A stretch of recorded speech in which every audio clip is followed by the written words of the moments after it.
سيدنا ونبينا ومولانا محمد وعلى آله وصحبه أجمعين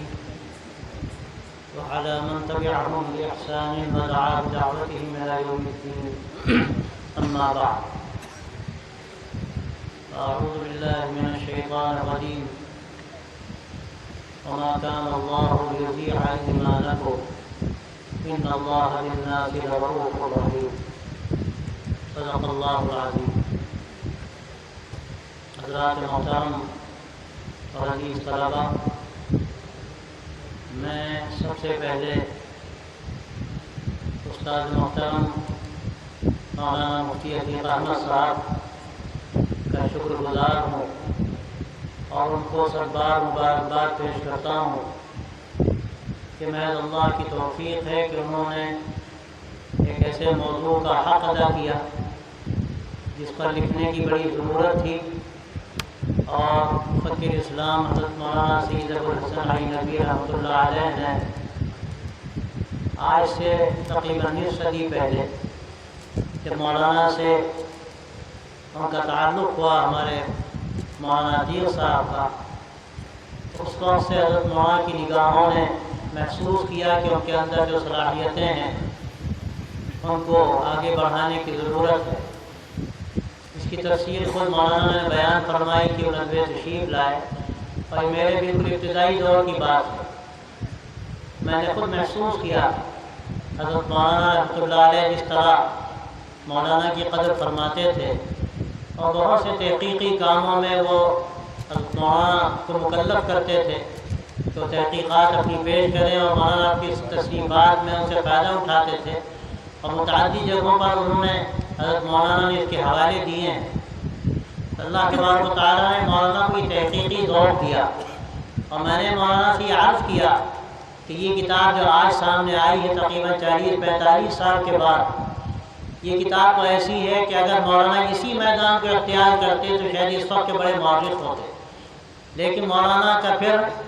موضوع جو اصل فقہ و فتاویٰ کا تھا، اور مولانا نے پوری طرح اپنی محنت کا محور اسی کو بنایا، اور الحمدللہ اس پر مولانا نے بڑے کام کیے، اور تصنیفی مولانا کی اس میں بھی بڑی خدمات ہیں. لیکن میں سمجھتا ہوں کہ شاید مولانا کا جو تاریخی ذوق ہے وہ اس سے کم نہیں تھا، شاید اس سے زیادہ تھا. اور اب یہ جو کتاب آئی ہے، اور میں نے بھی کوشش کی، بڑی حد تک میں نے اس کا مطالعہ کیا اور کچھ لکھنے کا بھی مجھے موقع ملا، تو اندازہ یہ ہوا کہ مولانا نے جو خاص یہاں کا ایک مزاج ہے جس کو علامہ شبلی نعمانی رحمۃ اللہ علیہ نے شروع کیا، وہ اس کے بانی ہیں، اس مزاج کو مولانا نے اس اسلوب کو سامنے رکھ کر حق ادا کرنے کی کوشش کی. اور اس دور میں خاص طور سے مولانا نے یہ بات فرمائی کہ دیر آئے درست آئے. کتاب اگرچہ دیر سے شائع ہو رہی ہے، لیکن آج کے ان حالات میں یہ ہو سکتا ہے نسخہ کیمیا، اور ہو سکتا ہے بہت سی باتیں جو پہلے سمجھ میں نہ آتی ہوں لیکن آج ان کا سمجھنا آج کی ان حالات کی روشنی میں آسان ہو. آج آپ سب جانتے ہیں دنیا کے جو حالات ہیں، اور ترکی نے جو ایک نئی کروٹ لی ہے. میں نے آپ کے سامنے جو آیت پڑھی ہے، میں اس کا تذکرہ کرنا چاہتا ہوں کہ حضرت مولانا علی میاں رحمۃ اللہ علیہ جب ترکی تشریف لے گئے، جبکہ حالات بدلے نہیں تھے لیکن کچھ امید کی کرن نظر آتی تھی. مولانا نے وہاں تقریر کی تھی تو یہی آیت پڑھی تھی، وما كان الله ليضيع ایمانکم، کہ آپ نے ملت اسلامیہ کی خدمات انجام دی ہیں، آپ نے جس طرح کی ڈوبتی کشتی کو پار لگانے کی کوششیں کی ہیں، اور جس طرح خلافت اسلامیہ کو سنبھالا ہے. آپ تاریخ سے شاید واقف ہوں گے کہ عباسی سلطنت کا خاتمہ ہوا تو اس وقت مصر میں اس کا ڈھانچہ کسی نہ کسی صورت میں باقی رکھا گیا جس کی کوئی بڑی قیمت نہیں تھی، وہاں مملوکوں کی حکومت رہی. لیکن اس کے بعد ترکی نے جب اس بار کو اٹھایا تو سچی بات یہ ہے کہ حق ادا کرنے کی کوشش کی. لیکن یورپ نے جو اپنی ایک بہت طویل نیند سے بیدار ہوا تھا، اور جو اس کے ڈارک ایجز کہلاتے ہیں، 500-600 سال کا زمانہ جو اس کا انتہائی تاریخ زمانہ ہے، اور مسلمانوں کے عروج کا زمانہ ہے، آپ اس کی تاریخ سے بھی شاید واقف ہوں. انہوں نے اس بات کو اچھی طرح جب سمجھ لیا کہ مسلمانوں نے جو ترقی کی ہے وہ علم کی بنیادوں پر کی ہے. یہ صلیبی جنگیں جب ہوئیں اور ان کو شکست ہوئی یورپ کو، سوائے ایک آدھ جنگوں کے علامتی طور پر وہاں کچھ فتح حاصل ہوئی، لیکن اصل جنگوں میں ان کو شکست ہوئی. انہوں نے یہ سمجھ لیا کہ ہم ان جنگوں میں مسلمانوں سے کبھی فتح حاصل نہیں کر سکتے، اس وقت ان کا یہ فیصلہ تھا کہ ہم اگر مسلمانوں سے آگے بڑھ سکتے ہیں تو ہمیں علم کو اپنے ہاتھوں میں لینا ہوگا۔ اور آپ جانتے ہیں کہ طویل کشمکش رہی کلیسا اور حکومت کے درمیان، اور اس کا بعد میں نتیجہ کیا نکلا کہ کلیسا کو شکست کھانی پڑی، اس کو کنارے لگا دیا گیا، اور یہ علم جب حکومت کے ہاتھ میں آیا اور مذہب سے بالکل الگ کر کے انہوں نے اس کو آگے بڑھانے کی کوشش کی، تو اس کا کیا نتیجہ نکلا؟ نتیجہ یہ نکلا کہ جو اخلاقی نظام تھا وہ کرپٹ ہو کر رہ گیا، اور یہ یورپ کے پالے میں جب یہ گیند گئی اس کے بعد سے دنیا نے دیکھا کہ دنیا کس رخ کی طرف چلی، اور آج جو دنیا کی حالت ہے وہ آپ سب جانتے ہیں کہ درندوں کی دنیا نظر آتی ہے۔ یہاں کوئی اخلاقی قدریں نہیں، کوئی پڑھا لکھا بڑے سے بڑا انسان ہو لیکن نظر نہیں آتا کہ وہ اس نے کہیں علم حاصل کیا۔ مولانا کہتے تھے کہ آج تو حالت یہ ہے کہ یونیورسٹیوں سے فارغ ہونے والوں کو مجھے نظر آتا ہے کہ انسان نہیں ہے، کہ شاید یہ درندے ہیں یا جانوروں کا ایک ریوڑ ہے جو باہر آ گیا۔ آپ جانتے ہیں ایسا کیوں ہوا؟ صرف اس لیے کہ مسلمانوں کے پاس جب تک یہ نظام رہا، اسلامی اخلاق کے سائے میں رہا، یہ علم اللہ کے نام کے ساتھ رہا، اس میں رب کے ساتھ مربوط رہا، ایسے دنیا فائدہ اٹھاتی رہی۔ اس کی ایک پوری تاریخ ہے جس کو بیان کرنے کا ہی موقع نہیں ہے، لیکن یورپ نے جو بات سمجھی کہ علم سے ہم آگے بڑھ سکتے ہیں، اور پھر اس کی تاریخ ہے کہ دو لوگوں نے باقاعدہ اجازت لی، نام بھی آتا ہے تاریخ میں ان کا، ایک روجر بیکن اور دوسرے رومن لل، یہ دونوں نے اجازت دیا، وہ وہاں گئے، اندلس گئے جو زمانے مرکز تھا، تو وہاں سے انہوں نے علم حاصل کیا اور پھر انہوں نے آگے بڑھنا شروع کیا۔ میں خاص طور سے بات آپ سے کہنا چاہتا ہوں وہ یہ ہے کہ جب علم کی کنجی ان کے پاس آئی پھر انہوں نے سازشیں شروع کی اور یہ کوشش کی، وہی علم جس کی بنیادیں انہوں نے مسلمانوں سے لی تھی۔ عجیب بات ہے کہ مسلمانوں نے جو علم دیا وہ دنیا کو سالڈ علم دیا، لیکن یورپ نے جب وہ علم دیا تو اپنے کلچر کا کھول چڑھا کر دیا۔ انہوں نے یہ کہا کہ جب تک یہ کلچر اختیار نہیں کیا جائے گا، یہ زبان نہیں اختیار کی جائے گی، اس وقت تک کامیابی حاصل نہیں ہو سکتی۔ یہ ایک بہت بڑا دھوکہ تھا، اور افسوس کی بات یہ ہے کہ ہم مسلمان نہیں سمجھ سکے اپنے آپ کو، ہم شاید سمجھ نہیں سکے۔ بار بار یہ بات کہی گئی کہ اگر اپنے ماضی کو ہم سمجھ نہیں سکتے اور اس سے ہم سبق نہیں لے سکتے، آپ کبھی ترقی نہیں کر سکتے، وہ قومیں کبھی زندہ نہیں رہ سکتی اور ترقی کے آگے معیاروں کو حاصل نہیں کر سکتی جو اپنے ماضی سے وابستگی اختیار نہ کریں اور ماضی سے سبق نہ لیں۔ میرے دوستوں اور میرے عزیز طلبہ، میں آپ سے صاف کہتا ہوں کہ یہ تاریخ ہمارے لیے ایک ایسی حقیقت ہے، صرف تاریخی حقیقت نہیں بلکہ یہ اگر کہا جائے دعوت کے میدان میں اس کی ایک بڑی حیثیت ہے اور قرآن مجید کا شاہد ہے۔ آپ پورا قرآن مجید پڑھیے، اس میں قوموں کی تاریخ بیان کی گئی، ان کی نفسیات بیان کی گئی، حضرات انبیاء علیہم السلام نے ان کو جو خطاب کیا اور پھر انہوں نے جوابات دیے، وہ مکالمے نقل کیے گئے۔ یہ کتاب ہدایت ہے، یہ تاریخ کی کتاب نہیں ہے، لیکن یہ تاریخی حقائق جو قرآن مجید میں بیان کیے جاتے ہیں یہ ہمیں سبق دیتے ہیں کہ ہمارے سامنے بھی اگر وہ تاریخ رہے جو عروج و زوال کی تاریخ ہے، یہ 1450 سال کی تاریخ ہے، ہمیں دعوت کے میدان میں اس سے بہت کچھ سیکھنے کو ملے گا۔ مولانا نے جو کتاب لکھی ہے میں سمجھتا ہوں کہ یہ صرف ایک تاریخ کی کتاب نہیں ہے بلکہ یہ ہمارے لیے ایک ایسی دستاویزی کتاب ہے جس سے ہم دعوت کے میدان میں سبق لے سکتے ہیں، جس سے ہمارے لیے ترقی کے راستے وہ ہو سکتے ہیں۔ اس میں جیسے بات کہی گئی کہ ہمارے سامنے ترقی کا زینہ بھی ہے لیکن اس کے ساتھ پستی کے وہ خندقیں بھی ہیں کہ ایک لمحے کی غفلت ہو سکتا ہے ہمیں وہاں ذلت کے قعر میں اور گڑھے میں گرا دے کہ پھر ہمارے لیے اٹھنا مشکل ہو جائے۔ اگر ہم نے سبق لیا اور اس سے ہم نے فائدہ حاصل کیا تو یاد رکھیے یہی ہماری ترقی کے راستے ہیں۔ مولانا نے یہ احسان کیا ہے کتاب لکھ کر، اور حضرت مولانا علی میاں رحمۃ اللہ علیہ نے ان کو آمادہ کیا، اور واقعہ یہ ہے کہ مولانا نے حق ادا کیا۔ یہ 40 سال کی مدت اگرچہ طویل مدت ہے، اس درمیان میں بڑے طویل وقفے ہیں، مولانا کی اپنی مشغولیات ہیں، لیکن مولانا کا ذہن لگا رہا، وہ کوشش کرتے رہے، اور جہاں بھی ان کو ایسا مواد ملا، اور چونکہ لوگ جانتے تھے خاص طور سے حضرت مولانا واضح رشید ندوی رحمۃ اللہ علیہ کے بارے میں، خود مولانا کہتے تھے کہ ان کو کوئی ایسی کتاب ملتی تھی یا کوئی ایسا مواد ملتا تھا تو ضرور مولانا کے حوالے کرتے تھے۔ سب کو فکر تھی کہ یہ کتاب منظر عام پر آئے۔ الحمدللہ آج یہ کتاب منظر عام پر آئی ہے، اور ایسے حالات حالات میں آئی ہے جبکہ ترکی ایک نئی کروٹ لے رہا ہے۔ اور میں آپ سے صاف کہتا ہوں جو بات ابھی کہی گئی کہ ہمارے بہت سے جذباتی بھائی وہ ہیں جو تبصرے کرتے ہیں، جو حالات کو نہیں سمجھتے، جو بعض رکاوٹیں ہیں ان رکاوٹوں کو نہیں جانتے، جو دنیا کے نظام سے واقف نہیں، دنیا کے قانون سے واقف نہیں۔ آج جو کچھ وہاں ہو رہا ہے ہو سکتا ہے بہت سے لوگوں کے ذہنوں میں خلجان ہو، لیکن مجھے اتفاق ہوا، میں قریبی مدت میں وہاں گیا اور میں نے لوگوں سے ملاقاتیں کی، علماء سے ملا، اس سے اندازہ ہوا کہ ترکی ایک نئی کروٹ لے رہا ہے، اور خاص طور سے نوجوانوں میں، اور وہ طبقہ جو دیکھنے میں خالص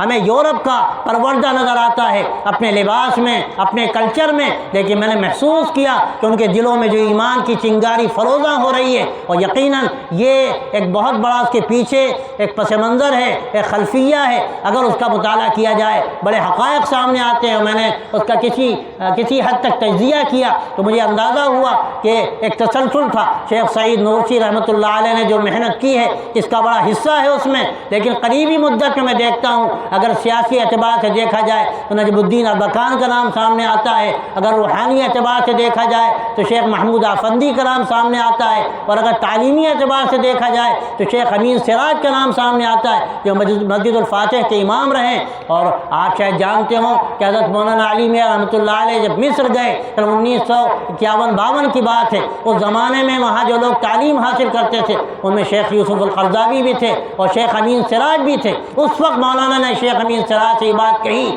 کہ میں یہ چاہتا ہوں کہ آپ جا کر ترکی میں ایسے اسلامی مکاتب قائم کیجئے جہاں قرآن مجید کی تعلیم دی جائے، کیا بعید ہے کہ اللہ تعالیٰ اس سے ایک نیا راستہ کھول دے۔ وہ آئے، انہوں نے خود استنبول میں کئی 100 مکاتب قائم کیے، اور شاید آپ کو یہ سن کر تعجب ہوگا کہ آج کے جو صدر ہیں وہ اسی مکتب کے پروردہ ہیں، شیخ طیب اردگان۔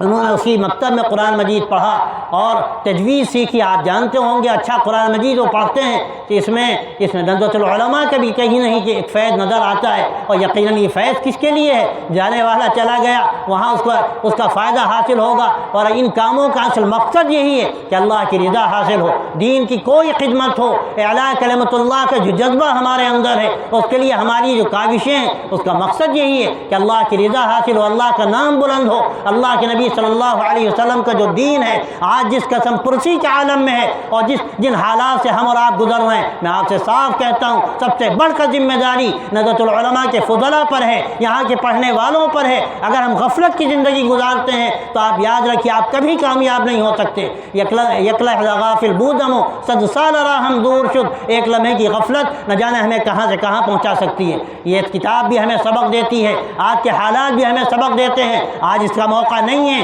کہ آپ رنگ ریلیوں میں رہیں، آپ موبائل میں فضول باتوں میں اپنے وقت کو ضائع کریں، اپنی انرجی اور اپنی صلاحیتوں کو ضائع کریں۔ آپ ان کتابوں کا مطالعہ کریں، آپ حالات کو دیکھیں، آپ تاریخ کا گہرا مطالعہ کریں اور اسے سبق لیں۔ مولانا علی میاں کی خصوصیت کیا تھی؟ بہت سے لوگ تاریخ کا مطالعہ کرتے ہیں اور پڑھتے ہیں، گزر جاتے ہیں، لیکن مولانا کی خوبی یہ ہے کہ اسے سبق لیتے ہیں، اس سے ایسے نقطے پیدا کرتے ہیں کہ اس کی طرف نگاہ نہیں جاتی۔ اور یہ بات لکھی ہے شیخ یوسف القرضاوی رحمۃ اللہ علیہ نے مولانا کی وفات کے بعد جو کتاب پوری ان پر آئی حضرت مولانا پر شیخ یوسف القرضاوی کی، اس میں بھی اور مضامین میں انہوں نے یہ بات لکھی کہ ہم میں یہی فرق ہے مولانا میں اور ہم میں کہ ہم بھی پڑھتے ہیں کتابیں لیکن گزر جاتے ہیں، ہمارا ذہن وہاں نہیں جاتا جہاں مولانا کا ذہن جاتا ہے۔ تاریخ حقیقت میں دعوت کی ایک بنیاد ہے، یہ دعوت کا پہلا اسٹیپ ہے۔ اگر ہم تاریخ سے فائدہ اٹھائیں اور اسے سبق لیں تو دعوت کے میدان ہمارے لیے کھلتے چلے جائیں گے، اور بہت سے وہ حقائق ہمارے سامنے آئیں گے کہ اگر ہم نے ان سے فائدہ اٹھایا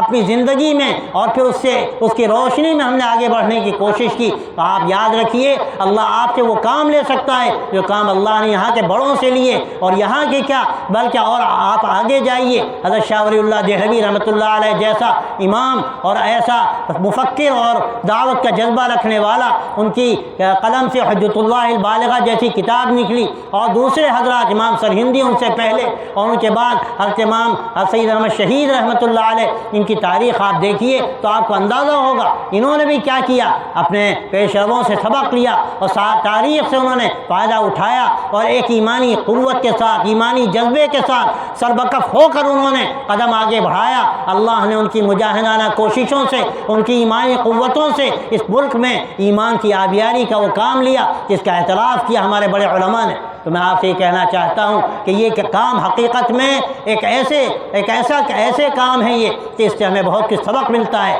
اس سے دعوت کا میدان کھلتا ہے، اس سے ہمارے راستے واہ ہوتے ہیں، ہمارے لیے وہ تاریکیاں دور ہوتی ہیں جس کی وجہ سے بعض مرتبہ آدمی قدم نہیں بڑھا سکتا، لیکن جب وہ بنیادیں ہمارے سامنے آتی ہیں اور ان بنیادوں کو سامنے رکھ کر حالات کو پیش نظر رکھتے ہوئے ہم اپنا سفر شروع کرتے ہیں تو کام آسان ہوتا ہے۔ تو آپ کو بار بار یہ تلقین کی گئی، یہاں کے بڑوں نے بار بار کہی کہ آپ خوب مطالعہ کریں۔ یہ جو ندوۃ العلماء قائم ہوا، میں آپ سے صاف کہتا ہوں اس کا مقصد کیا تھا؟ اس کا مقصد یہ تھا کہ ایسے افراد تیار کیے جائیں جو تاریخ سے واقف ہوں، جو زمانہ ماضی سے واقف ہوں، اور اس حال کو اس سے زمانہ ماضی سے جوڑ کر اور پھر آنے والے زمانے کے لیے ایک راستہ کھولیں اور لوگوں کو اس سے سبق دیں اور سبق حاصل کریں۔ یہ یہاں کا ایک بڑا پیغام تھا، ایسے مفکرین پیدا کرنا، ایسے مصنفین پیدا کرنا، ایسے دعات تیار کرنا کہ جو اسلام کی صحیح ترجمانی کر سکیں، ہر طبقے کے سامنے اسلام کو وہ اس طرح پیش کر سکیں